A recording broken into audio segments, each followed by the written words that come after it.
What's up, guys? I am Andrew Erickson, aka the Props Prophet, and today I'm coming at you with my favorite player props for NFL Week 12. But before we get to the player props, if you want a chance to win a premium one-year subscription to Betting Pros, your place to start betting smarter and not harder, all you have to do is subscribe to the Betting Pros YouTube channel right now, comment below on this video, and that is it. We're announcing a winner right here on the channel. So make sure to turn on those notifications so you can be alerted when new episodes are up and to claim your prize. Now, let's get to the best player props for NFL Week 12. Starting off with the big dog himself, Derrick Henry, over 69.5 rushing yards. Look, the Tennessee Titans, talked about this on one of the other shows this week. They are so much better at home. Their offense has been able to score at home. They've averaged over 150 rushing yards per game at home this season. That ranks third best in the NFL. That's because of Derrick Henry. Derrick Henry plays better in November, early December. I think that's a great matchup against the atrocious Panthers run defense in Week 12. They're the league's worst defense in terms of DVOA against the run. Panthers red zone defense ranks 31st in the NFL, so I like a little anytime touchdown for Derrick Henry as well, along with his rushing at 69.5 yards. Take the over on his rushing yards prop, take the over on the touchdowns, but don't do that with Will Levis. So I think it's a good correlation play here. Will Levis under 28.5 passing attempts. Just looking at how you beat these Panthers teams, like teams do not throw on the Panthers. They run on the Panthers. So Will Levis, I don't think is going to hit the over on his pass attempts. A lot of his stuff when it comes to yardage is all really chunk plays. And if you look at what the Panthers have done against quarterbacks, 9 of 10 quarterbacks finish under the passing yardage prop when facing Carolina. I don't want to take the risk of him hitting on a couple deep shots to DeAndre Hopkins. So instead, I'll just take the under on the pass attempts because I think it's going to be a Derrick Henry game here in Nashville.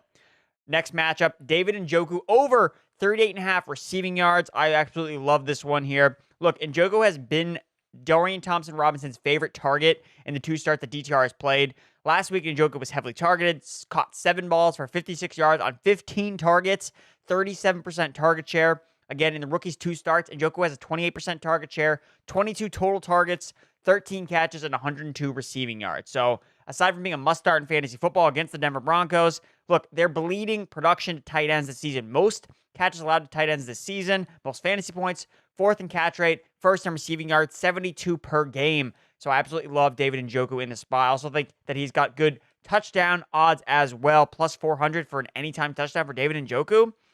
I think that he's going to find pay dirt here. I love the value there. 3rd most red zone targets among tight ends, only has 2 touchdowns. His expected touchdowns are 3.7, so I think some regression is going to be coming, especially in a plus matchup here against the Denver Broncos. Same matchup, Russell Wilson under 198.5 passing yards. Look, Russ has hit over 200 yards in one time in his last 6 games played. Browns defense has allowed the fewest passing yards per game to opposing quarterbacks at 166.5 yards. Easy underplay here. Russell Wilson under 200 yards, 190.5 passing yards. Now, a passing yards prop I actually like the over on. Kenny Pickett over 192.5 passing yards. Super low number, but I'm trying to buy the dip here on the Steelers offense in the post-Matt Canada era. Look, 45-game streak of 0 games with 400 yards on offense. I think we could see the Steelers boom against a very vulnerable Cincinnati Bengals defense. If you look at last year when Kenny Pickett played the Bengals, among all of his starts, the most points they had scored came against the Bengals. They put up 30 points against the Bengals last season with Kenny Pickett at quarterback. The Bengals have allowed the most explosive plays on defense. They faced the highest average depth of target face this season. You know, look at what they've given up to receivers. 50-plus receiving yards to 8 different wide receivers over the last 5 games. So they're horrible against tight ends. They're bad against wide receivers. They're just bad all over the board. So I think this is a really good spot to buy the dip on the Steelers offense. When you look at Kenny Pickett, he was over this number basically to start the year every single week. It wasn't until his injury that he basically has gone under this number. We look at it, first 5 of 6 games before his injury in week 8, he was over 200 passing yards. So I think I like the Pickett over. Deontay Johnson, George Pickens. Deontay Johnson's at 53.5. Pickens is at 44.5. Just too low. So if you want to stack this up a little bit with some same-game parlay action, I don't hate it because you're buying the dip on a very suppressed number. Because if Kenny Pickett goes over, like he's bringing his receivers, Pat Frying with the tight end, they're all coming with him for the ride. A receptions prop that I just think is way too low. Josh Downs for the Indianapolis Colts, over 3.5 receptions. This one's easy, folks. Minus 160 on BetMGM. It's a little bit juicy, but I still like it.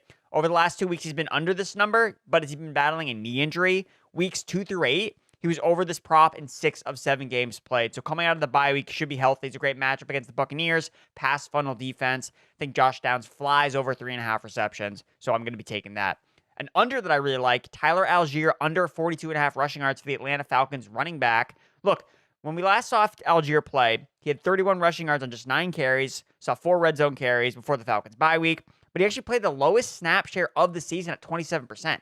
Cordell Patterson actually outsnapped him for the first time all season. So if we see this usage trend carry over after the bye week into week 12, he's not going to see enough volume to hit 42.5 rushing yards, a number he has failed to hit in 3 straight games, and in 6 of his last 8 games played. So as we start to see more Bijan Robinson, they're going to see less Tyler Algier, so I want to take the under, especially in a tougher matchup against the New Orleans Saints. Another under I like at the running back position, Saquon Barkley under 73.5 rushing yards. Look, the game total is just gross overall, Patriots and Giants. Want to bet the under in the game, so I want to bet the under on some of these player props. And Saquon Barkley has the highest one of all of them because he's the only way that the Giants are going to be able to move the football. But as a reminder, last week, Saquon Barkley was in negative yardage in the first half of the game. He had 6 carries for negative 2 yards. The Patriots are only allowing 80 rushing yards per game to opposing teams' entire running backs, with just 2 guys that they've faced this year hitting 80 rushing yards. And that was in games where their defense allowed over 30 points overall on defense. The total in this game is like 33 points between the 2 teams. So unless one of these teams, unless the Patriots are going to give up 30 points, highly unlikely. I don't think they're going to give up 70-plus rushing yards to Saquon Barkley in this spot, even if he gets a ton of carries. So if you're going to bet the over, bet it on carries, not on rushing yards for Saquon Barkley. New England's defense ranks 2nd in the NFL in fewest rushing yards per carry allowed to opposing running backs at 3.5. Take the under Saquon Barkley. An over I like, Evan Ingram over 42.5 receiving yards. The Texans have been really bad against tight ends this year, allowing the 3rd most receiving yards per game to opposing tight ends at 63. Ingram has been under his prop at the last 2 weeks, but it's been 2 of the tougher matchups for tight ends. He went for 67 yards the last time he faced the Houston Texans, the team's leading receiver, caught 7 balls on 8 targets, and he also saw 6 targets last week. So Ingram's been really steady. He's been consistent. He can't find the end zone, but I think he can find over 43 yards here in this spot. Another over I like, Josh Jacobs, over 63.5 rushing yards. I think this one is just too low. The last 4 running backs Chiefs have faced have gone over 75 rushing yards. His projection this week is 72.5 rushing yards. He's gone over in 2 of his last 3 games since the team fired Josh McDaniels. He's also averaged 78 rushing yards per game in Aiden O'Connell's 4 starts this season. So I like pairing the Josh Jacobs over with Aiden O'Connell under. The Chiefs are a tough defense, especially against the pass. So I think that they're just going to feed Josh Jacobs. So I like Aiden O'Connell also under 199.5 passing yards to kind of pair along with Josh Jacobs. Another over I like, so going to the primetime games, Zay Flowers over 61.5 receiving yards. I like the over on Lamar Jackson's completions as well, but against this Chargers defense, you got to be attacking it with some of these Ravens receivers. Zay Flowers had the over last week. We all saw it happen, but then that play got called back due to a penalty. So he's not going to rob us 2 weeks in a row. The Chargers have allowed the 2nd most receiving yards to wide receivers this season per game. Flowers is the number 1 guy on this offense. Again, even last week, he still looks close. 43 yards on 3 catches. And I think the team is going to lean on Zay Flowers a little bit more in the wake of the Mark Andrews injury. Back in week 1, where Mark Andrews also missed the game, Zay Flowers commanded a season-high 10 targets, caught 9 balls for 78 yards. I think we just start to see Zay Flowers really get unlocked in the second half of the season here. So take the over now because we're going to be betting the overs all the way till the season's conclusion.